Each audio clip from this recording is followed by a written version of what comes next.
में इस वक्त की बड़ी खबर है। शुरुआत इसी खबर से करते हैं। लेह हिंसा मामले में बड़ी खबर यह है कि गृह मंत्रालय ने यानी वजारत दाखिला ने न्यायिक जांच का ऐलान कर दिया है। जुडिशियल इंक्वायरी का ऐलान कर दिया है। लेह हिंसा मामले की जुडिशियल इंक्वायरी होगी। 24 सितंबर को लेह में हिंसा हुई थी और उस हिंसा के बारे में इस जो वहां के कई सारे स्टेक होल्डर्स थे उनका ये कहना था कि हम चाहते हैं कि इस मामले की न्यायिक जांच हो। तो अब ये खबर है कि गृह मंत्रालय ने न्यायिक जांच का ऐलान कर दिया है। 24 सितंबर को जो लेह में हिंसा हुई थी, इस हिंसा की न्यायिक जांच होगी। 24 सितंबर को लेह घटना की जांच के लिए मरकजी हुकूमत ने रिटायर्ड जस्टिस बीएस चौहान की सदारत में न्यायिक जांच की अधिसूचना जारी कर दी है। इसको लेकर बाकायदा नोटिफिकेशन भी जारी हो चुका है, जो इस वक्त आपके स्क्रीन के सामने है। तो इस स्क्रीन पर आपको हम दिखा रहे हैं इस नोटिफिकेशन को, जिसमें इस बात का जिक्र है कि 24 सितंबर 2025 में जो लेह में हिंसा हुई थी, उस हिंसा की न्यायिक जांच होगी कि आखिर ये हिंसा कैसे भड़की। इसकी जुडिशियल इंक्वायरी होगी। और जो आपको बताया, जैसे मैंने पहले बताया कि ये केंद्र सरकार ने जो रिटायर्ड जस्टिस बीएस चौहान की अध्यक्षता में न्यायिक जांच की अधिसूचना भी जारी कर दी है।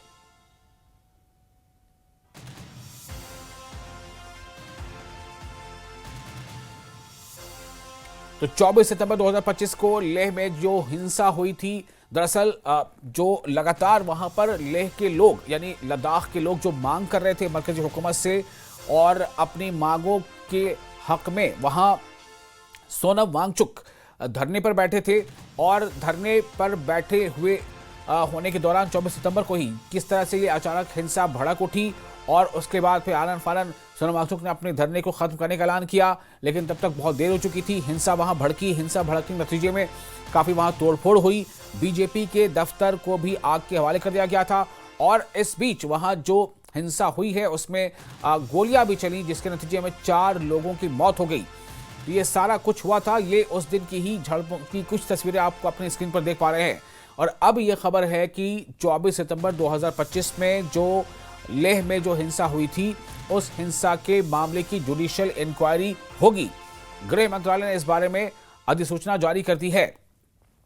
मरकजी वजारत दाखिला ने इस बारे में एक नोटिफिकेशन जारी कर दिया है कि 24 सितंबर को जो हिंसा हुई थी, जो तशद्दुद हुआ था, उस तशद्दुद के पूरे मामले की जुडिशियल इंक्वायरी होगी, यानी न्यायिक जांच होगी, जिसकी मांग कई तंजीमों ने उठाई थी।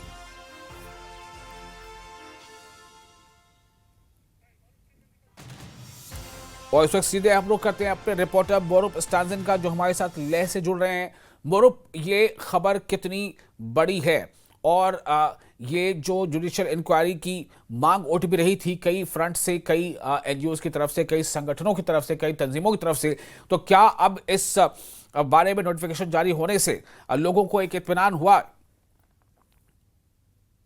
जी विशाल, मैं आपको ये बता दूं, जिस तरह से जो एपेक्स बॉडी और केडीए की तरफ से कुछ मांगे रखे गए, उसमें से जो पहला मांग था जुडिशियल इंक्वायरी हो जाए, साथ ही साथ जो जिनका जो 24 तारीख को जिनकी मृत्यु हुई, जो शहीद हुए, उनके लिए कंपनसेशन चाहिए। साथ ही साथ जो पुलिस की तरफ से जो यूथ को पकड़ के ले जा रहा है, खासकर गाँव के हेड नंबरदार है, उसी तरह जो रिटायर्ड सोल्जर उनको पकड़ ना जारी है, इस वक्त भी जारी है। तो उसके लिए उन्होंने ये 3-4 पॉइंट मांगा। उसमें से मुख्य मांगे थे जुडिशियल इंक्वायरी। तो आज चीफ सेक्रेटरी ने एक प्रेस कॉन्फ्रेंस करके बताया कि गवर्नमेंट की तरफ से ये जो judicial inquiry justice B S Chauhan के अध्यक्षता में किया जाएगा, तो उससे मेरे ख्याल से लोगों को काफी राहत मिला होगा, क्योंकि लोग चाहते थे कि यहाँ के लोग की जुडिशियल इंक्वायरी होगा। हालांकि जो यूटी एडमिनिस्ट्रेशन की तरफ से एक आईएएस ऑफिसर की अध्यक्षता में एक मजिस्ट्रेट इंक्वायरी ऑलरेडी ऑर्डर किया हुआ है। तो इससे आपको एक चीज और बता दूं, जिस तरह से जो एपेक्स बॉडी और केडीए ने कल के दिन यानी 18 तारीख के दिन जो बिल्कुल मैं वही आपसे पूछना चाह रहा था कि उसका क्या होगा। क्या वो लोग अब ये अमन मार्च निकालेंगे, जो वो अमन मार्च यानी पीस मार्च निकालने वाले थे? फिर रात में भी कुछ प्रोग्राम था बत्ती लाइट ऑफ रखने का, तो उसके बारे में क्या होगा? अब क्या have they decided something else? जी जो चीफ सेक्रेटरी के प्रेस कॉन्फ्रेंस के बाद तुरंत हमने जो एपेक्स बॉडी के को चेयरमैन चिरिंग दोरजे लागरुक से संपर्क किया। उसने बोला इनका प्रोग्राम ऑलरेडी बन चुका है, लोगों को ऑलरेडी इन्फॉर्म कर चुका है। अभी कोई ऑफिशियल ऑर्डर उनके सामने नहीं आया, तो ये जो पीस प्रोटेस्ट कल 18 तारीख को 11 बजे से 1 बजे तक होगा वो जारी रहेगा, ये उनका कहना है। हम्म। आज हालांकि जो चीफ सेक्रेटरी की प्रेस कॉन्फ्रेंस की बात है हमने ये रिकन्फर्म किया, तो वो जिस तरह से एपेक्स के को चेयरमैन ने बताया कि वो कल जारी रहेगा। जी जी। तो क्या मुरुप इस बारे में, क्या जैसा आपने कहा कि अभी तक उनको ऑफिशियल जानकारी नहीं मिली है, इसका मतलब ये है कि अभी कुछ गुंजाइश है कि उनको ऑफिशियली कन्वे कर दिया जाए? और क्या अगर कल दिन में, आज देर शाम या रात तक भी, या कल दिन फर्स्ट हाफ में 20 मार्च से पहले पहले उनको ऑफिशियली कन्वे कर दिया जाता है, तो क्या इस बात की कुछ गुंजाइश है कि कल का प्रोग्राम फिर पोस्टपोन हो जाए या उस प्रोग्राम को ना किया जाए, 20 मार्च ना हो?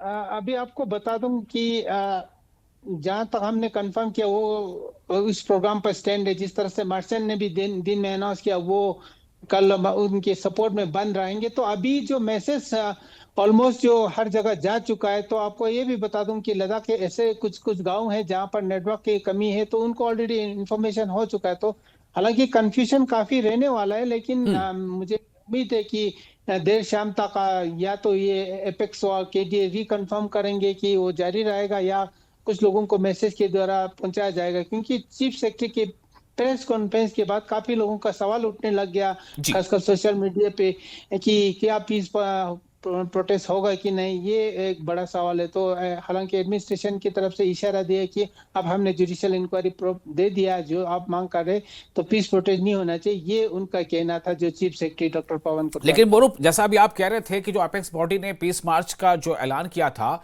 उस पर उनकी कई मांगे थी, तो उनमें से कई मांगों में से एक मांग है जुडिशियल इंक्वायरी होना, लेकिन जो दीगर मांगे हैं, जैसे आपने कहा कि कॉम्पनसेशन की के बारे में, या जो और कुछ गिरफ्तारियां हैं और पुलिस ने जो ऐसा किया उस बारे में, तो इसका मतलब क्या है कि उन मांगों को पर तो अभी कोई ऐसी बात हुई नहीं है, मोरूप? जी जी, आपको बता दूं कि एक जो पहला मांग था जुडिशियल इंक्वायरी, साथ ही साथ जो कंपनसेशन की बात है, जो 4 फैमिली इसको कंपनसेशन मिलना चाहिए, उनका मांग है। साथ ही साथ आपको बता दूं, बीते हुए कुछ दिनों में कुछ मीडिया में एंटी नेशनल के टैग भी लद्दाख को कुछ मीडिया में बताया गया, तो उससे बहुत लोग आहत पहुंचा, खासकर एपेक्स बॉडी उनसे काफी नाराज है। हालांकि एडमिनिस्ट्रेशन और एपेक्स बॉडी कोशिश कर रहा है कि लद्दाख में नॉर्मल से लाया जाए। तो अब देखने वाली बात होगा कि कल क्या ये जो शांति मार्च रहेगा, लोग उसमें किस तरह से शांति हम्म। बरसेंगी, ये भी देखने वाली बात है। के लिए भी काफी चैलेंज रहेगा, क्योंकि काफी जो लोग यहाँ इसमें होंगे, तो एक बड़ा चिंता की बात भी होगा अगर 20 मार्च हुआ भी तो। हालांकि इस पे एपेक्स बॉडी ने अभी जी। फिर से दोबारा रिकन्फर्म किया, तो उनका कहना है कि वो जो प्रोग्राम है जैसे हमने अनाउंस किया वैसे ही रहेगा। जी तो क्या, अब एक आखिरी सवाल है मोरूप, क्या आपको लग रहा है कि आज शाम तक कोई एपेक्स बॉडी की कोई बैठक हो सकती है, कोई हंगामी कोई बैठक हो सकती है, इमरजेंसी बैठक हो सकती है, और उसमें कुछ फैसला लिया जा सकता है कल खोल करके? चूंकि जब आप कह रहे हैं कि चीफ सेक्रेटरी ने जब ये प्रेस कॉन्फ्रेंस की, तो कहीं ना कहीं एक दबाव तो बन गया, और लोगों तक, कुछ लोगों तक ये जानकारी पहुंची, कुछ तक जानकारी नहीं पहुंची, तो इसका मतलब कन्फ्यूजन तो हो ही जाएगा कल के लिए। हाँ बिल्कुल, हमें उम्मीद है अभी काफी समय बचा हुआ, कल 11 बजे शुरू है ना, तो उस बीच में लोगों के बीच में जो इंफॉर्मेशन दोबारा से साझा किया जाएगा, क्योंकि एपेक्स बॉडी से हम दोबारा रिकन्फर्म करने की कोशिश करेंगे। हालांकि जो प्रेस कॉन्फ्रेंस के तुरंत बाद हमने जो एपेक्स के को चेयरमैन से संपर्क किया, उसने उनको बताया कि ऐसे ऐसे यूटी एडमिनिस्ट्रेशन की तरफ से ये बताया गया, तो उनका कहना है कि अभी हम उसी प्रोग्राम पे स्टैंड है, लेकिन देर रात तक कुछ नया इन्फॉर्मेशन आ सकता है, तो हम अपने जो चैनल के माध्यम से भी लोगों को बताने की कोशिश करेंगे अगर कोई इन्फॉर्मेशन है। हालांकि जो अभी तक इस वक्त की बात करें, तो अभी तक जो कल के प्रोग्राम स्टैंड बाय जी, है, कल के प्रोग्राम टाइम टू जी। वो जारी रहेंगे। ठीक है, बहुत शुक्रिया आपका मोरूप, तमाम जानकारी के लिए। तो इस वक्त की बड़ी खबर, लेह हिंसा मामले में बड़ी खबर है, गृह मंत्रालय ने न्यायिक जांच का ऐलान कर दिया है। 24 सितंबर को हुई थी लेह में हिंसा।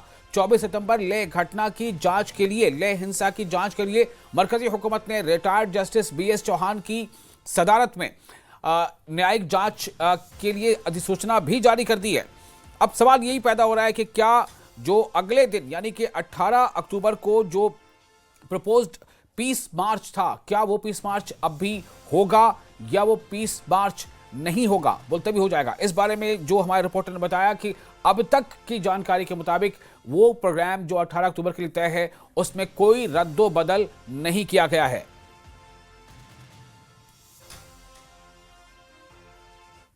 और जम्मू